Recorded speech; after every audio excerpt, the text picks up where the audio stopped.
Now then, we get to this. What we are aware of is a complex of vibrations.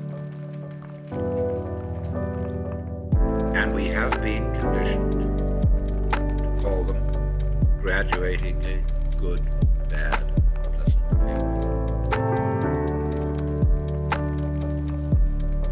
Whereas, as a matter of fact, they are nothing but vibrations. And if you look at any one of them by itself, you won't know where it is. That is to say, if you only know red, you can't see that it's red. You can only know that this is red by contrast with yellow and green, blue, violet. So you don't know that the sound is loud unless you know soft sounds. Or you don't know that it's soft unless you know loud. I'm too old to live in Japan, or I'm too old to work in Japan. Is this true? That's a question that I get asked a lot, and you'd probably assume that that question is asked by people who are in kind of like 50 and beyondwards. And you'd be right. I do receive emails from people who are that age asking that question. But what may surprise you, as it did me, is that I actually get asked that question just as much by people who are 25 years old and onwards, all asking the same question. And to me, that spoke to an interesting thing, that this question arises not so much actually because people are too old to do something, but with a shared fear that we have regarding being left behind or missing the boat. And it's never going to change. It's never going to go away. It could perhaps intensify as you get older, but it's something that's always going to be there, that we have to be vigilant to not let it dictate our actions as a result of fearing it.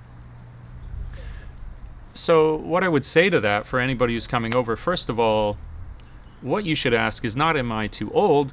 Ask the time-honored question that really matters, provided you can meet the qualifications to get here, and that is, would I be satisfied doing this thing that I'm setting out to do? Because on our journey from the cradle to the grave, it really is about satisfaction.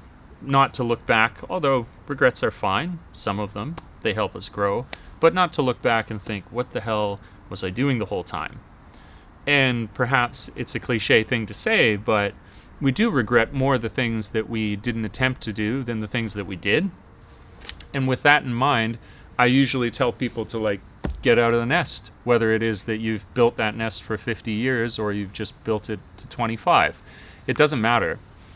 And I also think another thing that's plaguing people, and I know this is because it's very near and dear to my heart, and I have to put this in perspective for myself quite frequently as well, is that we see a lot of examples surrounding us, more and more and more, and I think in a really awesome way, but it can lead to a very negative train of thought, and that is accomplishments, incredible accomplishments by people who are younger.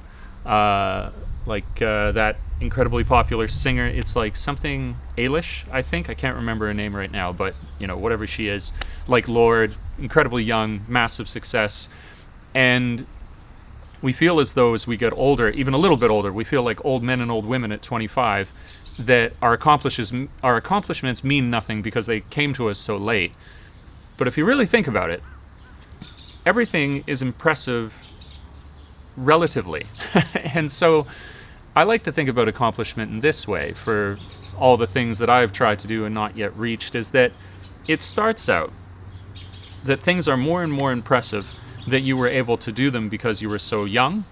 But I would say that it's just as much true that things become increasingly impressive the older that you get, because I'm fond of saying that you have a more storied experience, in the movie The Pursuit of Happiness, that you never give up. And even though you had the fortitude to continue, or for the fact that you had the fortitude to continue when you do finally succeed, it is all the more satisfying. Another way that you could look at this is in the way that if a 20-year-old runs a marathon, It's not so impressive. They can run a marathon. Of course they can. But if you are 60 years old and you run a marathon, well, isn't that just impressive, but in a different way? But I don't think that one is more impressive than the other. I mean, God, you got some people who are like 90 years old and running marathons, and it's absolutely wild. And so I think that should give us the fuel to provide perspective, to shift our thinking at least, that if you feel like the boat has passed you by, try to, I would call it like reframe the sort of successes that you can yet have. Reframe the idea that even though you're 25 and you're not Lord, that you can still do things, and it is still, at whatever your relative experience in life, incredible for you. We're just dumping cliches onto this, but it really is this kind of, it is an isolated journey, these things that we accomplish for ourselves. And so no other perspective should matter in terms of personal fulfillment, as defined by the word personal, other than to yourself. That's what matters. And that's what I do, because there's a lot that could be said. Like, I like to be as genuine as I possibly could be. That I was talking to my friend the other day, where if you took stock of what I've done, I think it would be very easy to level criticism at me. I think you could talk till the sun went down about how old I am, and at the same time how little I've done. And that's not to invite people patting me on the back or anything to say, like, oh no, you're doing great. It's like, no, genuinely, that would be, I could even argue it, but I think it's from an inaccurate perspective, because when nothing matters, all that matters is how you feel about it. And I am very, very satisfied with what I've done so far. And although I still have that voice in my head, like I'd imagine all these people do and will continue to have, time eternal, as long as we are human beings with this brain in our heads, we'll be asking the same question. And it's okay. It's totally fine. So first, just forget it. Forget your age. You're going to have a unique set of problems, sure. Whether it is that you're younger and you lack experience, or that you're older and people are going to be slightly ageist towards you because, why aren't you dignified and retired yet, or whatever. But nobody is free from criticism, and everyone has to overcome it. So do it for yourself. Do it for your own fulfillment and satisfaction, and don't ever give in to that voice in your head that tells you that it's too late to do anything, because honestly, it's only becoming more impressive that you accomplish it for the fact that so much time has passed and you reached it. I've written one book, and my favorite author, he wrote his first book when he was 29, and then he went on, well, he's just incredible. He's an author, he's very successful.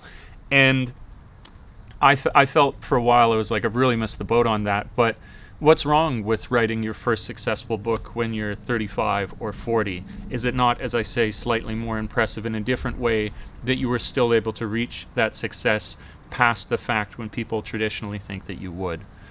And, as I'm trying to point out, it's all relative, because somebody who's 50 and not yet done that has their set of demons that is actually the same set of demons that I'm dealing with, if we look at it in that light of, oh, have I missed the boat?